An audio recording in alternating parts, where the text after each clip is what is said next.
ঘের মালিক current short খেয়ে মারা গেছে। দোকানপাট, বাসা বাড়ি, শহর বন্দর যে যেখান থেকে দেখছেন, বাথরুম থেকে শুরু করে বাথরুমের যে সুইচটা আছে না, এটা যখন চাপ দিবেন বা নর্মাল হইব, আপনারা সচেতন থাকবেন, এই সুইচ গুলা চেঞ্জ করবেন, মানে পাল্টাবেন। দোকানে যদি আপনার দেখেন, দোকানের ভিতরে, হোটেলের ভিতরে যদি আপনার সুইচ গুলা নর্মাল হয়ে যায়, আপনি অবশ্যই সুইচ গুলা চেঞ্জ করবেন। তা না হলে আপনার কর্মচারী একজনের মৃত্যু হইতে পারে, অথবা আপনিও যদি সুইচটা দিতে যান, আপনাকেও কারেন্ট ধইরা ফেলাইতে পারে। এজন্য সচেতনমূলক একটি ভিডিও প্রত্যেকের কাছে পৌঁছায় দেন, ভিডিওটা একটু শেয়ার করে দেন। সাতক্ষীরা জেলার নলতা শরীফের ঘের মালিক মহাসিন মরবো না, আমরাও তো মরতে পারি যদি সচেতন না থাকি। একটা বাঁশ দিয়ে রাখছি, বাঁশের উপর দিয়ে আমার কারেন্টটা গেছে, বা একটা গাছের উপর দিয়ে কারেন্ট গেছে।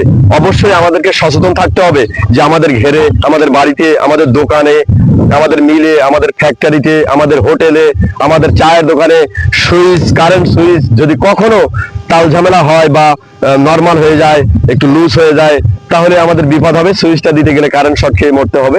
তো এই বিষয়ে আমরা একটু সচেতন থাকবো। সবাই ভালো থাকবেন, সুস্থ থাকবেন। আমি আপনাদের ছোট ভাই, দোয়া করবেন। আল্লাহ হাফেজ।